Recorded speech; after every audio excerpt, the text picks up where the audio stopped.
Donald Trump a été réélu.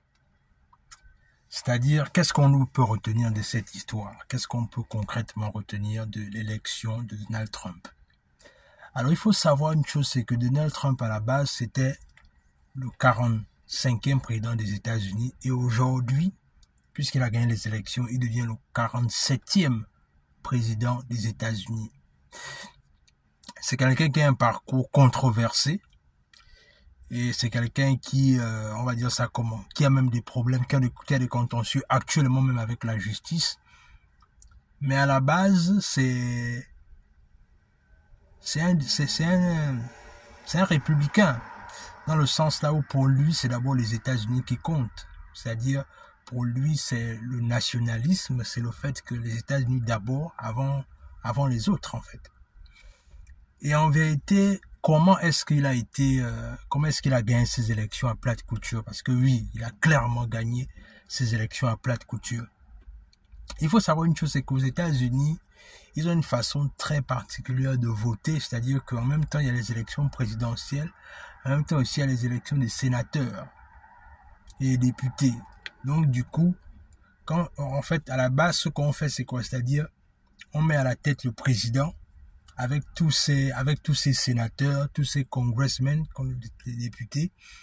Et du coup, ce qu'on fait, c'est quoi? C'est-à-dire, si tu décides de voter, par exemple, pour telle ou telle personne, sous la liste, en fait, vous allez voir apparaître également ces sénateurs et ces députés. Donc, c'est comme ça, en fait, que les États-Unis, leurs votes sont.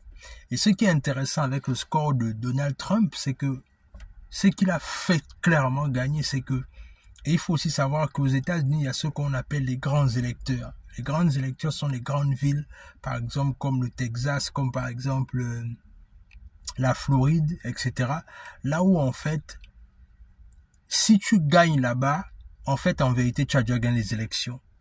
Et c'est ce qui s'est passé avec Donald Trump. C'est-à-dire que, et le fait contraire avec Kamala Harris, c'est que Kamala Harris, elle a gagné avec les petits États. C'est-à-dire que les petits États lui ont donné son suffrage, mais là, l'évidence, c'est qu'elle ne pouvait pas vraiment faire le poids parce que Donald Trump avait déjà gagné dans les grands électeurs. Mais en vérité, moi, je veux me questionner un peu en ce qui concerne qu'est-ce que ça change pour nous les Africains, c'est-à-dire nous qui sommes aux États-Unis, quel est l'impact véritablement que il y aura en fait, qu'est-ce que ça va changer concrètement? Alors la chose que moi je pense que ça va changer, c'est que bien évidemment, il y aura bientôt encore les déportations, parce que oui, Donald Trump a mis ça comme étant son cheval de bataille afin de récupérer, afin de pouvoir, pourquoi pas, lui il estime que tous ceux qui sont illégaux aux États-Unis doivent rentrer chez eux, quoi. Et il va continuer son projet du mur, voilà. Donc ça c'est la première chose, c'est-à-dire qu'il a dit qu'une fois qu'il prend le pouvoir, le premier jour, il va commencer à faire la déportation. Alors ça, c'est la première chose qu'il faut retenir.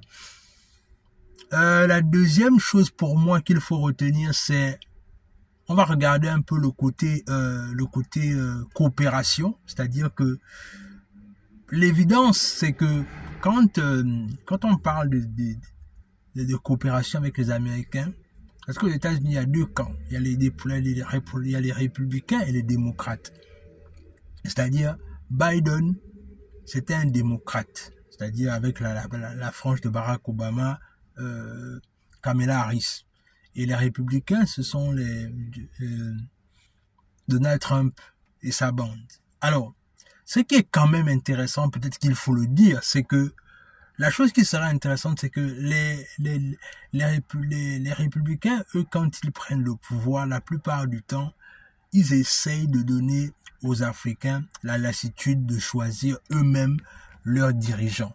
C'est-à-dire que les républicains, eux, ils ne sont pas trop dans le côté là où ils vont s'insurger en ce qui concerne, par exemple, ils ne font pas beaucoup d'ingérence en fait quand ils sont au pouvoir. Ils arrivent là, ils font leur job et ils ne sont pas beaucoup dans l'ingérence. Ça c'est la première chose qui est intéressante.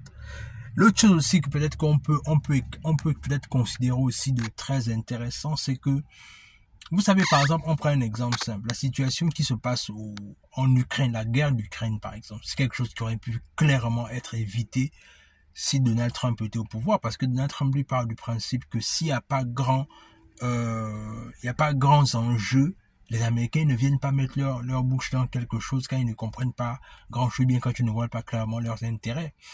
Et à l'autre aussi, par exemple, en ce qui concerne les différentes guerres au Sahel, c'est-à-dire les différents pays qui veulent prendre leur liberté, comme par exemple le Mali, la Guinée et le Burkina, par exemple. Ça va être intéressant parce que avec quelqu'un comme ça au pouvoir, quand même, il y a de fortes chances que il n'y a pas beaucoup d'ingérence. Parce qu'aujourd'hui, Donald Trump est beaucoup plus dans une politique de pouvoir faire en sorte que les Américains s'ingèrent moins en ce qui concerne les problèmes africains.